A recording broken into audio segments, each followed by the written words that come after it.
बच्चों आज का जो टर्म है वह बहुत ही इंपॉर्टेंट है और बहुत ही रोचक है। मोलेरिटी और यहां पे पढ़ोगे मोल फ्रैक्शन के बारे में। मोल फ्रैक्शन और मोलेरिटी इन दोनों टॉपिक्स को पढ़ने के लिए नंबर ऑफ मोल को जानना बहुत ही जरूरी है। तो प्लीज बच्चों अगला जो वीडियो हमने कहे हैं मोल कॉन्सेप्ट का, नंबर ऑफ मोल कैसे निकालते हैं वो पहले आप पढ़ लें और इसमें आए तो बहुत ही बेहतर होगा। ये टॉपिक्स इंपॉर्टेंट भी है और जानना बहुत ही जरूरी है और रोचक भी होगा। चलिए बच्चों मेरे साथ दें और पढ़ें ध्यान से।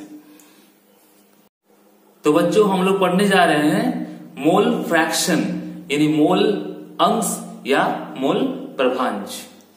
तो मोल फ्रैक्शन का मतलब ऐसा होता है कि यदि 3 चेयर है यानी कुर्सी है और उसमें यदि एक आदमी ऑक्युपाई किया है तो यदि कुर्सी और आदमी का रेशियो कहा जाए तो क्या होगा, यहाँ पे 1/3 यानी 1 आदमी है और 3 यहाँ पे क्या है, कुर्सी है। तो आदमी और कुर्सी का रिलेशन क्या 1/3 है। वैसे ही यहाँ पे मोल कॉन्सेप्ट के तौर पे जो पॉइंट है मोल फ्रैक्शन, इसमें हम लोग नंबर ऑफ मोल का रेशियो को यूज करेंगे एज द सॉल्यूशन। तो टॉपिक्स का नाम क्या है, टॉपिक्स का नाम है मोल फ्रैक्शन, जिसका हिंदी नेम क्या होगा, हिंदी है मोल अंश, या तो हम लोग बोल सकते हैं इसको और एक वर्ड में मोल प्रभांश। ठीक है। अब देखो यहां पर एक पात्र है यानी कंटेनर है, इसमें ए और बी दो कॉम्पोजिशन घटक का मिक्सचर है। अब इसको हम लोग सॉल्यूशन नाम दिए हैं यानी विलयन। अब यहां पर ए जो है वो सॉल्वेंट यानी विलायक और यहां जो बी देख रहे हो वो क्या है, सॉल्यूट यानी विलय के फेज में लिया गया है। जनरली हम लोग ए को पढ़ेंगे सॉल्वेंट यानी ज्यादा है और बी सॉल्यूट वो क्या है, सॉल्यूशन में कम है। ठीक है। अब देखो ऐसा होगा कि नंबर ऑफ जो मोल है, नंबर ऑफ मोल हम लोग बात करेंगे क्योंकि हमारा पॉइंट जो है वो मोल के लिए ही है या मोल का रेशियो अपनाएंगे। तो नंबर ऑफ मोल को हम लोग इंडिकेट करेंगे स्मॉल एन से। यदि हम लोग ए का नंबर ऑफ मोल जानेंगे तो फॉर्मूला है एन ए, और यदि हम लोग बी का जानेंगे तो क्या होगा बच्चों, एन बी। अब देखो होता क्या है कि नंबर ऑफ मोल को तो इंडिकेट हम लोग कर लिए, लेकिन मोल फ्रैक्शन क्या है वो हम समझाते हैं। चलो मान लेते हैं और एक चीज यहाँ पे कि ए का जो नंबर ऑफ मोल है, मान लो नंबर ऑफ मोल इसका 1 है। अब बी का नंबर ऑफ मोल मान लो 3 है। तो मोल फ्रैक्शन जो होगा वो क्या होगा, मोल फ्रैक्शन ए का 1/4 होगा और बी का क्या होगा बच्चों, 3/4 होगा। ऐसा क्यों, तो मोल फ्रैक्शन का मतलब ही होता है कि जिस पार्टिकल का मोल फ्रैक्शन निकालोगे उसका नंबर ऑफ मोल जो 1 लिखा मैं यहाँ पे, और नीचे क्या होगा, total number of mole in solution. एक सॉल्यूशन में ए और बी है तो ए का नंबर ऑफ मोल कितना है, 1 है, और बी का नंबर ऑफ मोल कितना है, 3 है। तो ऐड कर दो, 3 1 क्या 4 हो गया। तो 4 में 1 है ए का मोल नंबर और बी का क्या होगा, 4 में कितना है, 3 है। इसी रिलेशन को हम लोग क्या कहते हैं, क्या कहते हैं, मोल फ्रैक्शन। अब देखो इसको हम लोग लिखते कैसे, देखो mole fraction, mole fraction of A. ठीक है। तो यहां पे क्या होगा, एन ए, या तो लिख सकते हैं ऐसा, number of mole of A bye total number by bye total number of mole in solution. ठीक है, इसी को हम लोग इंडिकेट कर सकते हैं, देखो ऐसा, यहां पे Na और नीचे क्या होगा बच्चों, Na प्लस Nb, जहां पे N क्या है, नंबर ऑफ मोल। और देखो इंपॉर्टेंट बात हम कह दें कि मोल फ्रैक्शन को हम लोग इंडिकेट कर सकते हैं एक लेटर, वो देखो क्या होगा, वो यहां पे लिखते हैं, एक लेटर क्या होगा, वो है इस तरह का जीटा। क्या बच्चों, क्या है, जीटा। और एक इंडिकेटर है, वो है बच्चों क्या है, वो है एटा। तो जीटा और एटा से मोल फ्रैक्शन को इंडिकेट करते हैं। सबसे पहले मोल फ्रैक्शन को इसी सिग्निफिकेशन से इंडिकेट किया गया था, लेकिन आजकल हम लोग क्या है कि एक्स से भी इंडिकेट करते हैं। तो ये क्या है, जेटा है, और ये क्या है, एटा है। दोनों ही सिग्निफिकेशन मोल फ्रैक्शन में यूज कर सकते हैं। तो यहां देखो क्या होगा, जेटा इन मोल फ्रैक्शन ऑफ ए, तो ए का मोल फ्रैक्शन ये होगा। तो टोटल नंबर ऑफ कंपोनेंट में कंपेयर किए हैं ए को। इसी टाइप से यदि बी को हम लोग लेंगे तो ऐसा होगा, यहां पे मोल फ्रैक्शन ऑफ बी, तो यहां पे होगा number of mole of B by total number of mole in solution. ठीक है, मतलब सॉल्यूशन में मोल का टोटल नंबर। ठीक है, अब देखो यहां पे ऐसा होगा कि नंबर ऑफ मोल किसके लिए बोला, बी के लिए, तो यहां पे एन बी बाई क्या होगा, एन ए प्लस यहां पे क्या होगा, एन बी। तो ऊपर में क्या है कि मोल का नंबर, और नीचे में यहां पे क्या होगा, टोटल मोल का नंबर जो होगा, दोनों का जो रेशियो है वो क्या है, मोल फ्रैक्शन। तो यहां पर मोल फ्रैक्शन ए के लिए भी निकाले हैं, बी के लिए भी निकाले हैं, इसको लिख लें। अब इसके बाद देखो हम लोग चलते हैं, मोल फ्रैक्शन का जो वैल्यू होता है सॉल्यूशन में, कंपोनेंट 2 रहे या फिर 3 रहे। तो पहले हम लोग 2 के लिए लिए हुए थे, तो क्या था, देखो जीटा यानी मोल फ्रैक्शन ऑफ ए और मोल फ्रैक्शन ऑफ बी का जो ऐड होगा वो क्या, 1 होगा, तभी वह क्या है, एक होमोजेनियस मिक्सचर कहलाएगा। अब देखो क्यों होगा ये, इसका वैल्यू 1 मैं आपको प्रूव करता हूं। एक्स जेटा ए जो है उसका वैल्यू क्या होगा, यहाँ पे N A by N A plus क्या होगा, यहाँ पे N B, mole fraction of A, mole fraction A के लिए निकाला। ठीक है, और यदि बी के लिए निकालूंगा मोल फ्रैक्शन, तो यहाँ पे क्या होगा, N B by N A plus N B.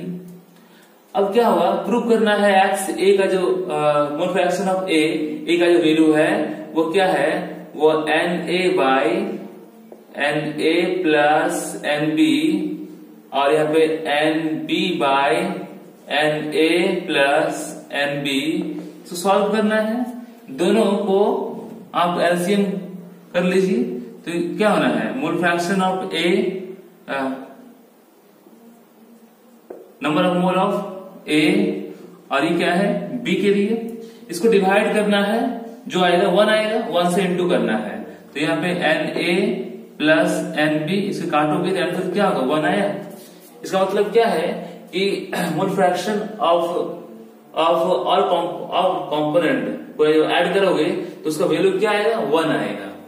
Component 2 को ऐसे लिखेंगे, यदि मान लो कंपोनेंट जो है वो 3 है, कंपोनेंट 3ABC है, घटक 3 है, तो यहाँ पे क्या होगा, mole fraction of A, mole fraction of B, mole fraction of C, इसका भी ऐड क्या होगा, इसका वैल्यू 1 होगा। कैसे 1 होगा, देखो यहाँ पे मोल फ्रैक्शन ऑफ ए लोगे तो यहाँ पे एन ए होगा, तो नीचे में क्या होगा, mole fraction number of mole A, B और ये क्या है, सी है। यदि आप मोल फ्रैक्शन बी के लिए निकालोगे तो यहाँ पे क्या होगा, एन बी होगा, और टोटल नंबर ऑफ मोल से कंपेयर करेंगे हम लोग, एन ए है, एन बी है, एन क्या है, सी है। और यदि हम लोग यहाँ पे मोल फ्रैक्शन सी के लिए लूंगा तो यहाँ पे क्या है, N C by N A N B, और यहाँ पे क्या होगा, एन सी।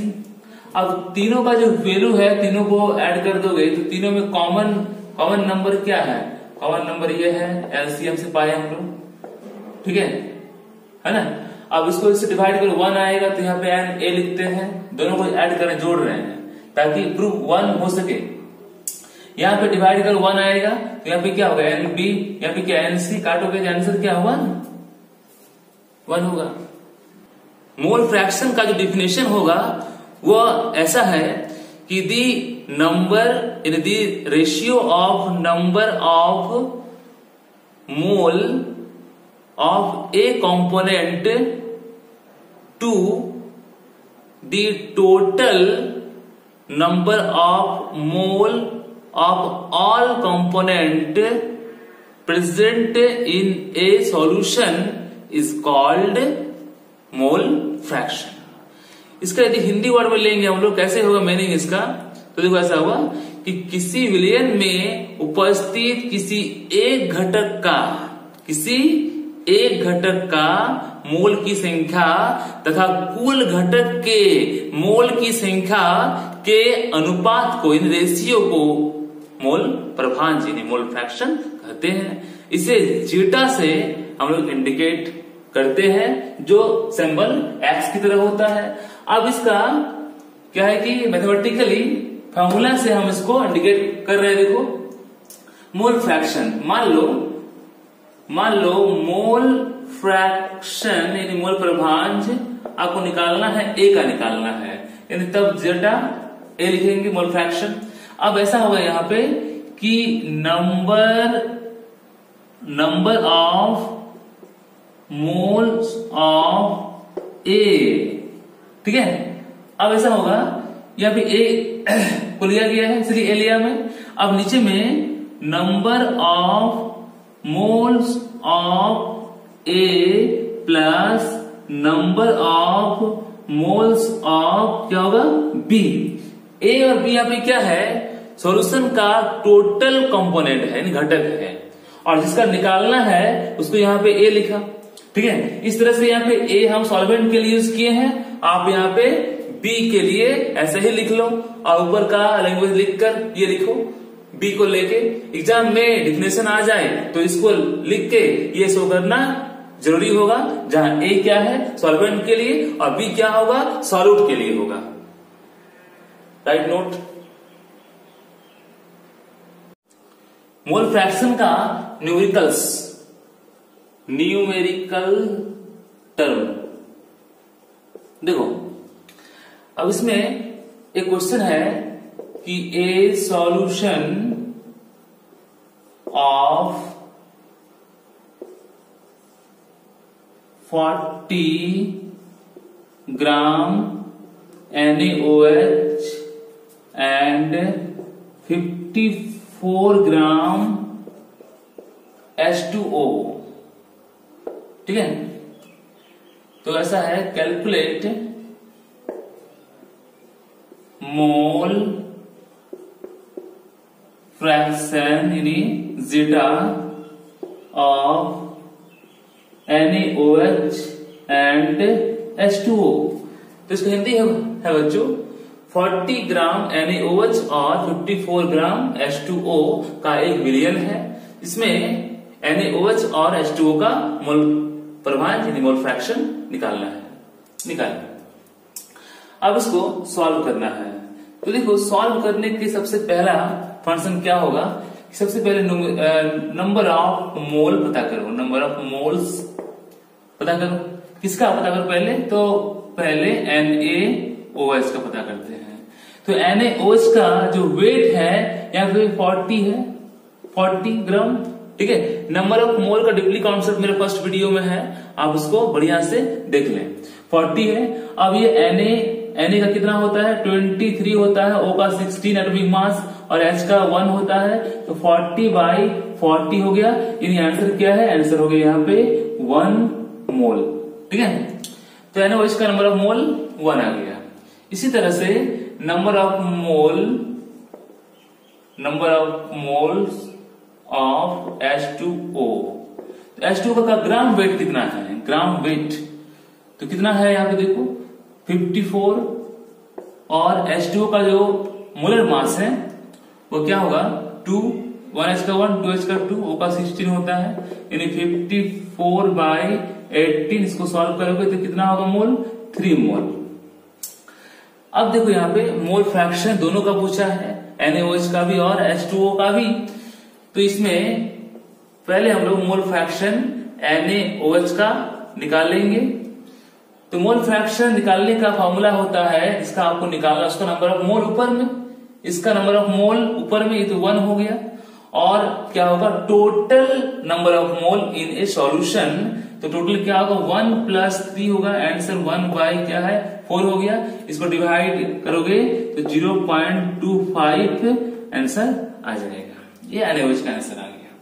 अब देखो यदि आप मोल फ्रैक्शन H2O का निकालोगे तो क्या होगा, यहाँ पे H2O का नंबर ऑफ मोल कितना है 3 है, और टोटल नंबर ऑफ मोल यही होगा, तो 3 क्या है 4 हो गया। इसको डिवाइड करोगे तो डिवाइड करने से क्या आंसर आना चाहिए 0.75।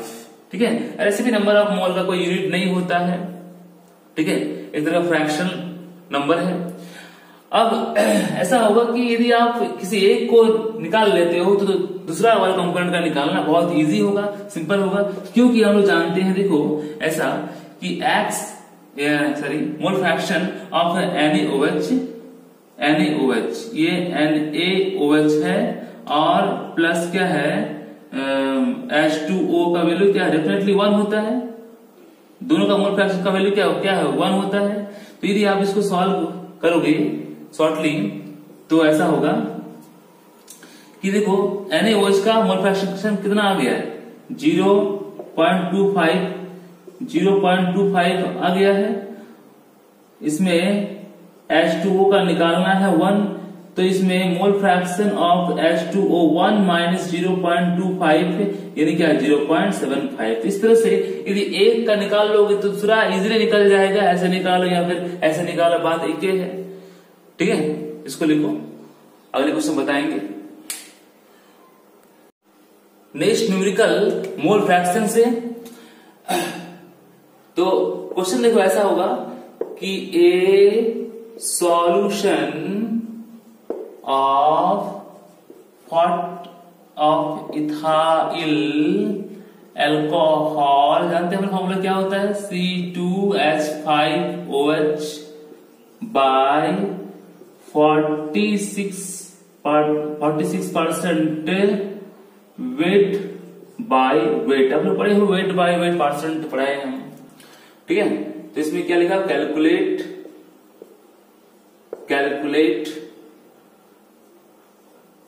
मोल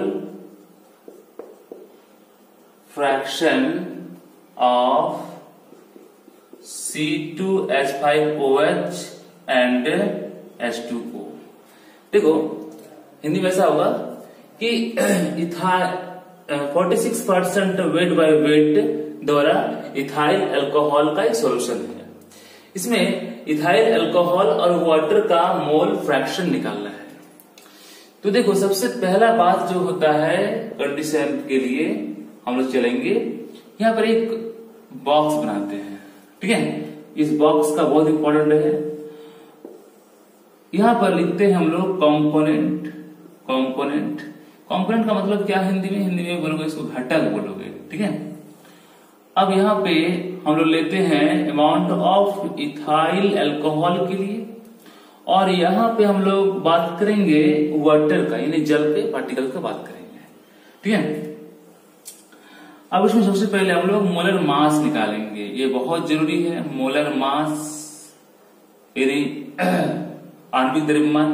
ठीक है, तो देखो मोलर मास कैसे निकालते हैं। एक कार्बन का 12 होता है, 2C है यहाँ पे, तो 24 और H कितना 5.6, तो 6H का 6 एटॉमिक मास और वो का 16 होता है। इसको सॉल्व कीजिए आप, कितना आएगा, तो यहाँ पे आएगा 46, ठीक है, 46 ग्राम पर मोल, ठीक है, एटॉमिक मास के फॉर्म में लिए हम मोलर मास को। अब देखो यहाँ पे H2O का निकालोगे तो 2H का 2 होता है और O का 16, यानी क्या होगा 18 ग्राम पर मोल। 18 ग्राम क्या है बच्चों, पर मोल, ये ग्राम पर मोल, ठीक है। अब इसमें निकालेंगे हम लोग कि वेट कितना है, ठीक है, वेट यानी क्या है, मास, वेट और क्या लिखेंगे, मास से यहाँ पे ग्राम में लेंगे हम लोग। देखो यहाँ पे मजे की बात है, इथाइल अल्कोहल का दिया गया है, तो ये क्या है 46 ग्राम ले लो। अब ये कितना, वाटर कितना होगा, तो इसमें वाटर है, देखो 46 जो है ये क्या है, इथाइल अल्कोहल का है, तो यहाँ पे परसेंटेज दिया गया ना, जैसे 100 का मान लो सोल्यूशन है और 100 का सोल्यूशन में 46 इथाइल अल्कोहल है, तो वाटर कितना होगा, वाटर होगा 54 ग्राम, ठीक है। इस तरह से नंबर ऑफ मोल का जो नंबर है वो कैसे हम लोग निकालेंगे, हम लोग जानते हैं कि weight by molar mass, weight कितना है इसके लिए, तो 46 बाय 46, आंसर क्या आ गया, 1 मोल आ गया, 1 मोल्स आ गया। अब इसके लिए निकालोगे तो 54 बाई 18, आंसर क्या आने वाला है, 3 मोल्स। अब देखो इसमें क्या होगा, निकालना है मोल फ्रैक्शन दोनों का, तो मोल फ्रैक्शन को इंडिकेट करते हैं किससे, जेटा से। अब इथाइल अल्कोहल को लेते हैं, जिसका मोल फ्रैक्शन निकालना होगा उस कंपोनेंट के नंबर ऑफ मोल को ऊपर, तो इसका निकालना है नंबर ऑफ मोल, इसका खोज कहां पे है, ये लाइन देखो यहाँ पे निकाले, 1 आ गया। अब यहाँ पे क्या, टोटल नंबर ऑफ मोल 1 और 3 कितना हो गया, 4 हो गया। इसको सॉल्व कीजिएगा तो कितना आएगा, 0.25 आएगा। और यदि मोल फ्रैक्शन H2O का निकालोगे, H2O का निकालने के लिए तो मोल फ्रैक्शन H2O के लिए, H2O का जो नंबर ऑफ मोल है वो किसका है, 1 है, 3 है, और टोटल नंबर ऑफ मोल कितना है, 4 होगा। सॉल्व कीजिए इसको तो क्या होगा आंसर, 0.75। बस आपको टर्म जो समझना है, आगे वाला भी ऐसे ही था, ये वाला भी ऐसे ही है। बाकी एग्जाम में कोई भी वैल्यू लेके पूछ ले, आपको यदि क्लियर हो गया होगा तो आप सॉल्व इजीली कर लोगे, ठीक है। इस तरह से आप इसको सॉल्व कर लें।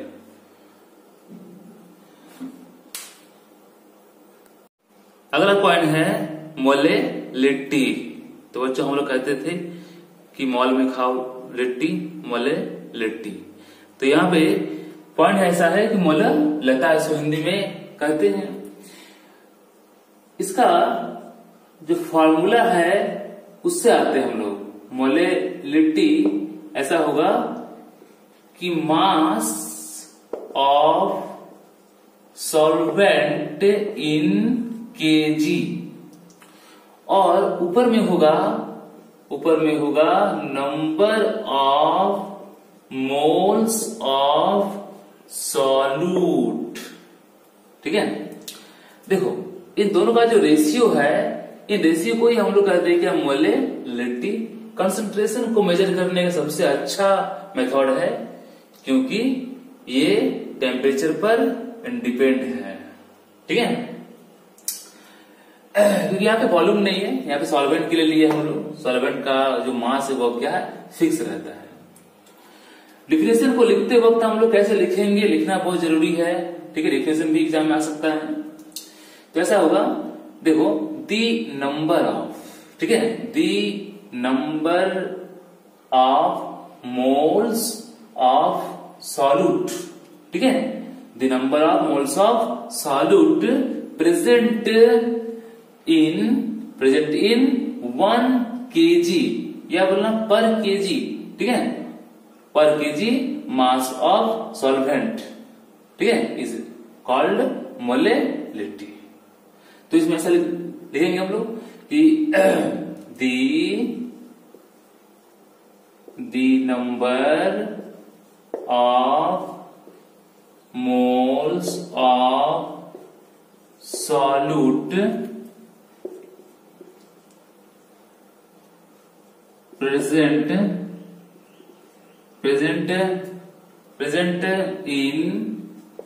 in 1 kg, या बोलना पर kg, ठीक है, 1 kg of solvent is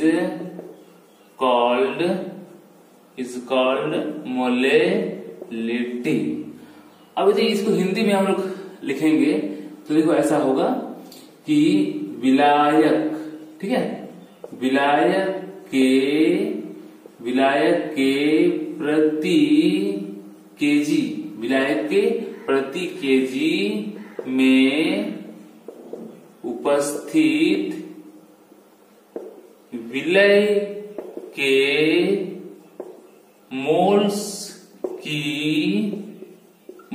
की संख्या को मोललता कहते हैं। ये हो गया हिंदी में। और ये तो कॉमन चीज है, ठीक है, सॉल्यूट का मोल का संख्या, और ये क्या है, विलायक का मास, द्रव्यमान, किसमें, केजी में, लेकिन देखो ये तो फॉर्मूला हो गया। अब जनरली जो सवाल पूछेगा आपसे वो केजी में जरूरी नहीं है पूछेगा आपको, तो सवाल को सॉल्व करने के लिए इसका जो एक्सप्रेशन फॉर्म है वो देखो ऐसा होगा कि मोल निकालना है, नंबर ऑफ मोल निकालना है। तो क्या गिवन मास, ठीक है, गिवन मास, जो मास आपको दिया गया है, ठीक है, मास बाय मोलर मास।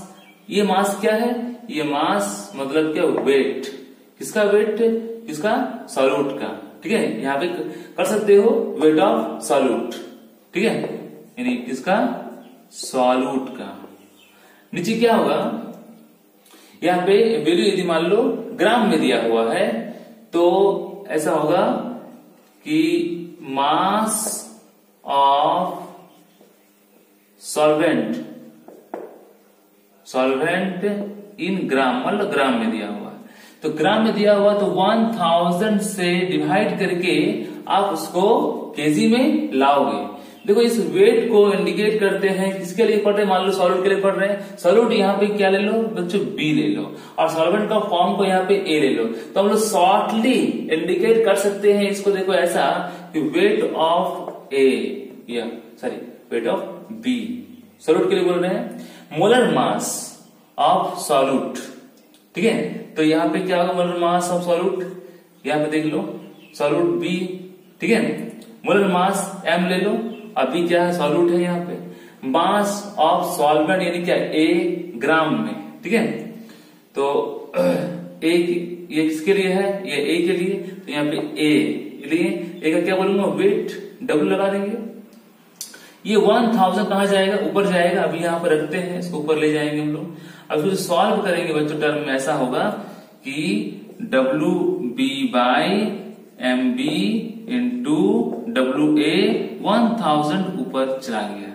तो यहाँ पे न्यूमेरिकल्स का जो शॉर्टली फॉर्म है वो देखो ऐसा होना चाहिए, ठीक है। मोलेलिटी को हम लोग शॉर्ट फॉर्म में स्मॉल एम से इंडिकेट करते हैं, और इसका जो न्यूमेरिकल वैल्यू है उसको एम या तो ये क्या है, मोल है तो मोल लिखते हैं, और केजी नीचे ऊपर चला जाए तो पर केजी। तो आंसर को हम लोग स्मॉल एम या मोल पर केजी के फॉर्म में भी एक्सप्रेशन कर सकते हैं। तो इसको लिख लें। क्वेश्चन दिया गया है, ए solute of 90 gram glucose to form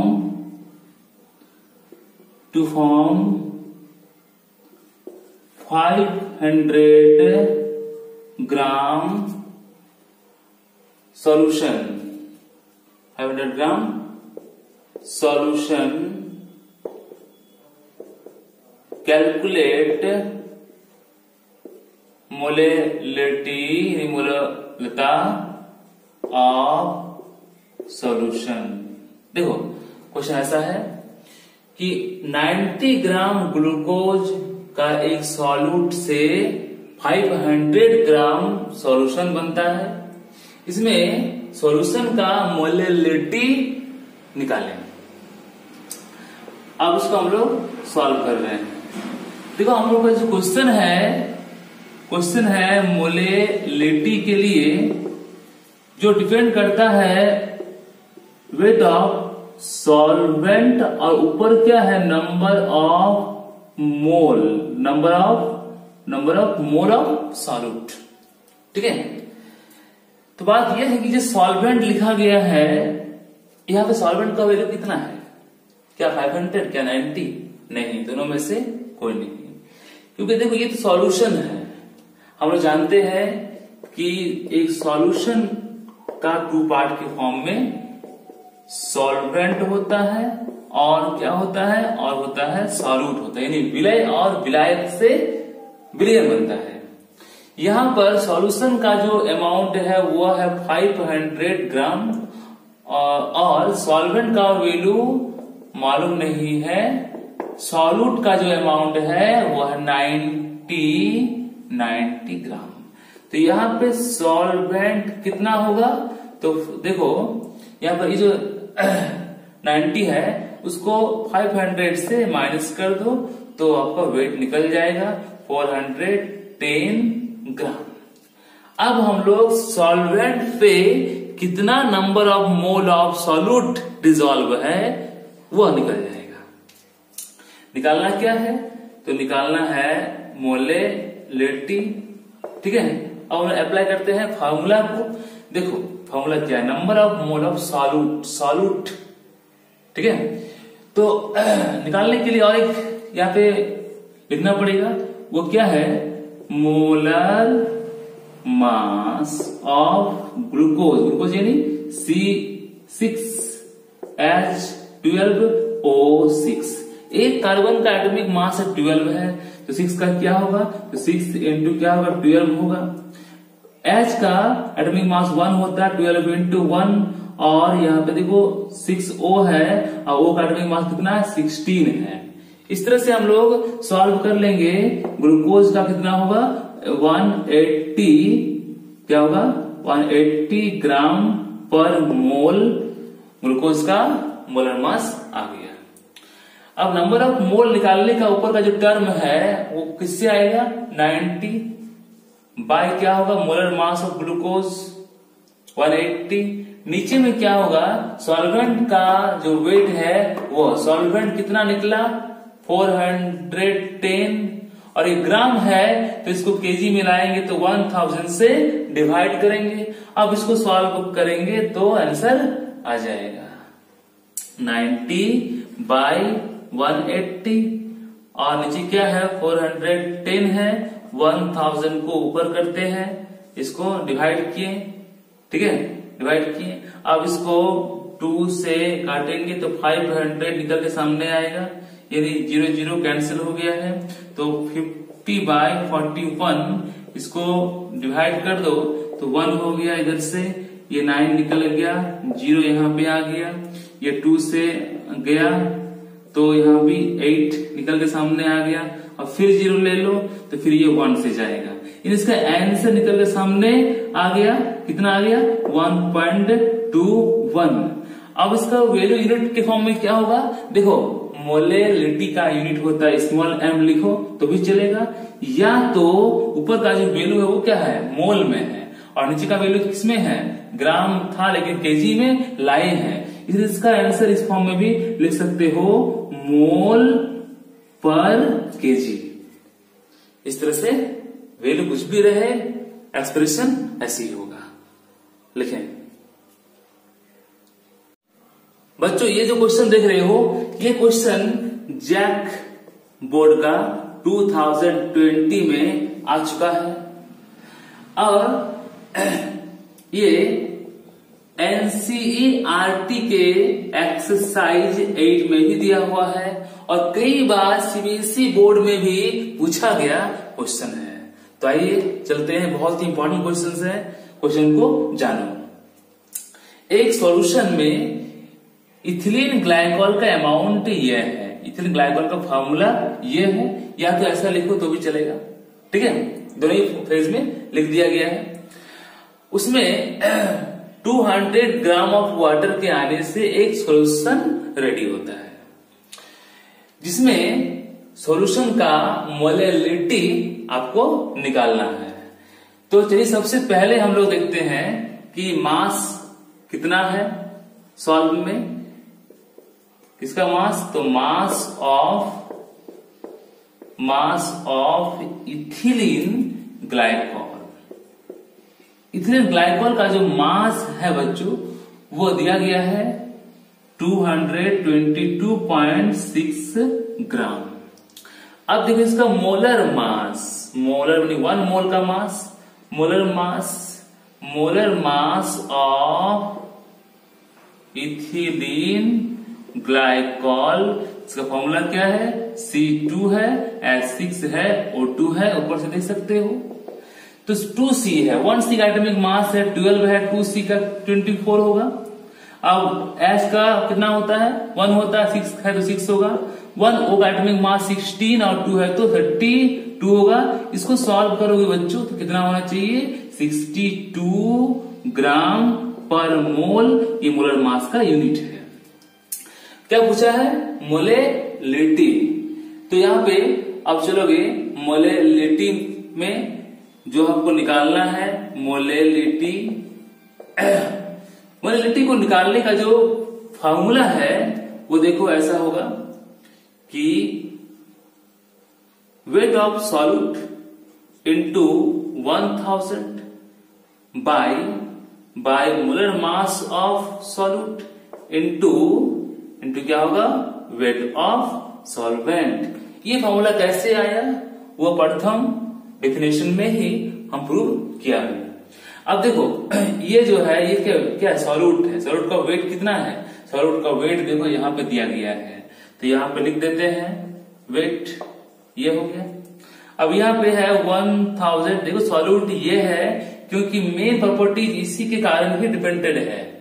यदि कोई चाय बना है तो चाय का मेन फैक्ट क्या है, चाय पत्ती और क्या है, चीनी।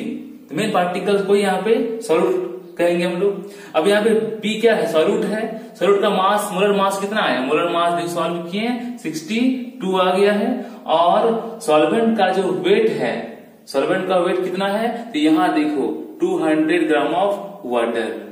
तो ठीक है, इस तरह से यहाँ पे ऊपर में कर सकते हो, मास ऑफ वाटर कितना है 200 ग्राम। यहाँ पे क्या हो गया 200, ठीक है। अब इसको काटते हैं तो ये सिंपली काटो, 0 आ गया। अब ये क्या है कि 5 से कट गया पूरा, 5 टू जाए क्या हो गया 10 हो गया। अब इसको इनटू करके इससे डिवाइड करोगे, ठीक है। यदि दोनों को डिवाइड कर लोगे तो जो इक्विवेलेंट वैल्यू आएगा कितना आएगा 17.95 ग्राम पर मोल आएगा। या तो इस वैल्यू को लिख सकते हो 17.95 स्मॉल m। ये जो वैल्यू है इसको सॉल्व करने के बाद ही निकल जाएगा। इस तरह का न्यूमेरिकल्स आप ट्राई कर लो, एग्जाम में आते रहता है। हाँ सिर्फ वैल्यू चेंज हो सकता है लेकिन मेन टर्म यही है। अब बच्चों सारे टर्म को आप कॉपी में लिखें और रिवीजन करें। अगला वीडियो जो आने वाला है वो बहुत इंपॉर्टेंट होगा, ये है मोलेलिटी और वो होगा मोलेरिटी, और कुछ इंपॉर्टेंट टर्म भी बताएंगे।